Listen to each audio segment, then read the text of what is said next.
Pero para hablar sobre este tema y otros respecto al financiamiento de partidos políticos, ya que Perú Libre, hay que hacer la precisión, no es el único partido que utiliza o ha sido observado por utilizar de estas formas el financiamiento público.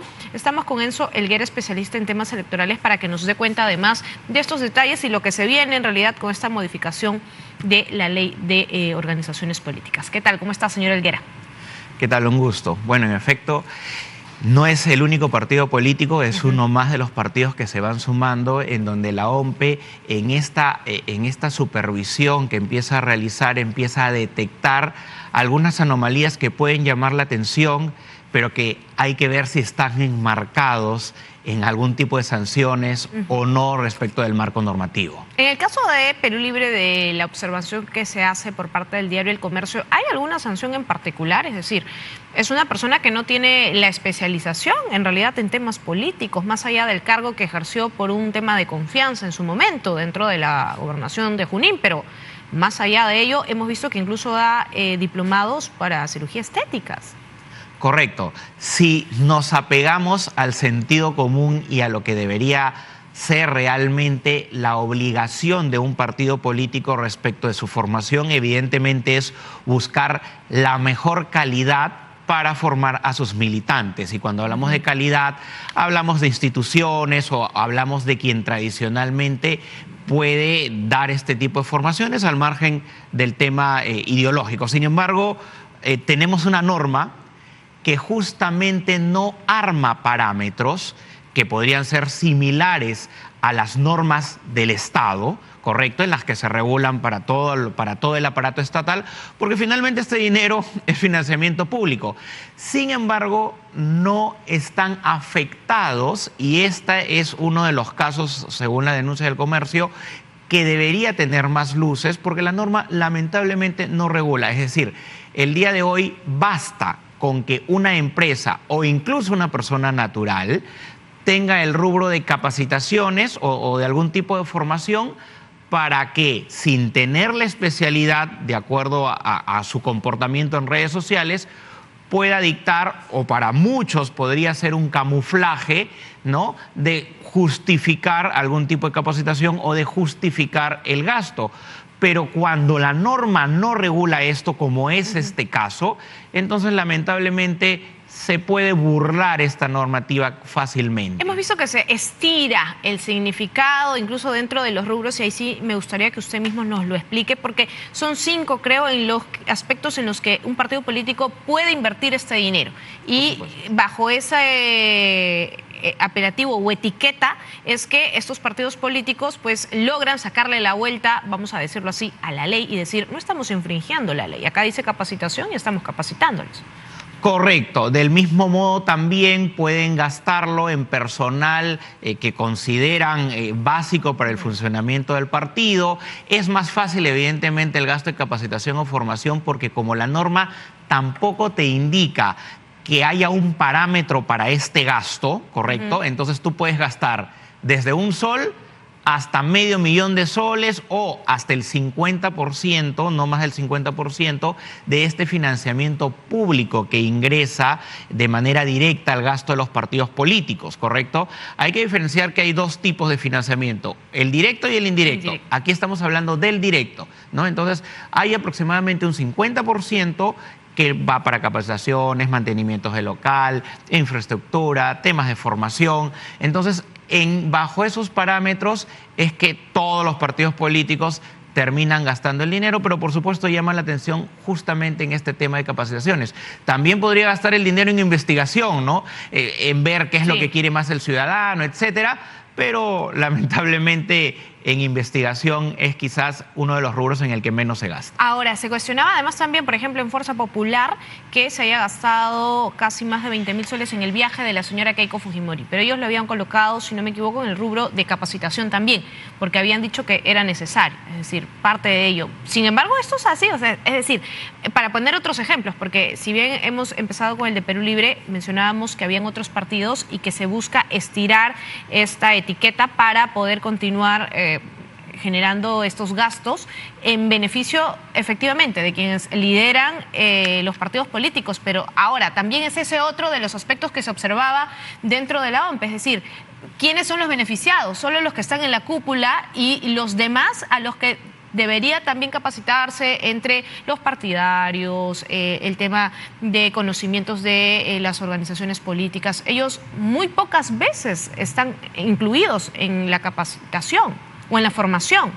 Históricamente, incluso antes del financiamiento político, los más beneficiados en la formación es el cogollo o el entorno del partido. Ahora los dueños del partido. Correcto, los detentores del poder, los dueños del partido. Y ahora que existe el financiamiento desde hace algunos años a partidos políticos, con mayor razón. Es decir, los beneficiarios son siempre o terminan siendo siempre por coincidencia la cúpula del poder, los dueños del partido, quienes están alrededor, el cogollo más cercano.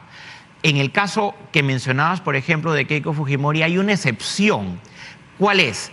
Si bien es cierto, la formación, se pregunta uno a quién se fue a capacitar o quién se capacitó, porque este tema en particular fue para dictar una charla, pero no a militantes, sino a un público extranjero que definitivamente ni siquiera participa en las elecciones, entonces, y ella tampoco fue a formarse. Entonces, aquí sí hay una particularidad que corresponderá a los organismos electorales hacer la investigación debida. Pero esto salta a la vista porque estamos tradicionalmente enmarcados en una norma que no te especifica esa igualdad de condiciones. De hecho, quien debe proporcionalmente tener mayor capacitación termina siendo el militante de a pie para que acceda a formación y por ende pueda postular y tener una mejor calidad de gestión pública en los cargos a los que luego podría acceder. Pero de lo contrario, estamos haciendo más de lo mismo, en donde los militantes terminan siendo esta fuerza aglutinada únicamente para hacer el trabajo duro, pero no para tener las reales aspiraciones de acceder a un cargo. Y si acceden, evidentemente no tienen ningún tipo de formación y eso hace la calidad de políticos que tenemos en nuestros gobiernos locales a nivel nacional. Sí, lamentablemente hemos visto que acceden más por favores políticos o cercanías a quienes están en el poder, más allá de los méritos propios dentro de un partido político que se buscaría, porque finalmente ese es el reflejo luego de un partido político en la cancha, en la arena política que es el Congreso de la República, en las elecciones, en los gobiernos regionales o locales.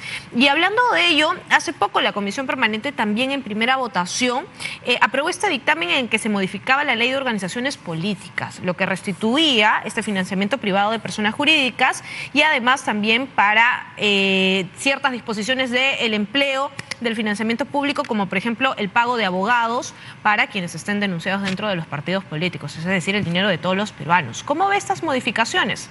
Bueno, de hecho, el financiamiento privado va a repetir un poco o repite un poco los parámetros del financiamiento público. Aquí, por ejemplo, al haber habido problemas con este tema de defensas legales o saber los políticos que probablemente el principal rubro en el que más dinero gastan es en abogados para todas las denuncias o los casos en los que terminan metidos, entonces esto hace que también el financiamiento privado pueda ingresar, sea actualmente de las empresas, para poder pagar las asesorías jurídicas. Por eso que incluso se señala textualmente, porque antes, desde el financiamiento público, estaba financiado como que a otros gastos, ¿correcto? En donde ahí se empleaba el tema de profesionales, pero acá se especifica, precisamente porque son los partidos políticos los que terminan poniendo los parámetros y estos parámetros se acomodan evidentemente al beneficio de las cúpulas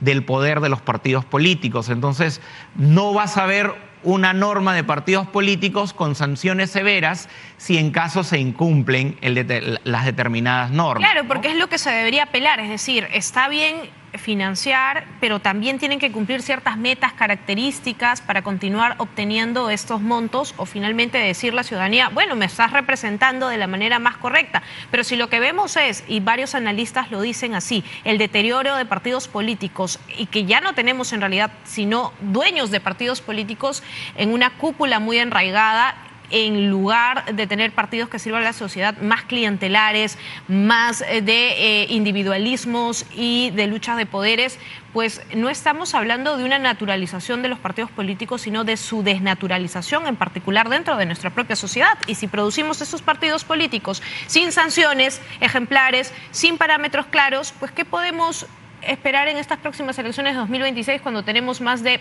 casi, ¿qué?, 40 partidos políticos?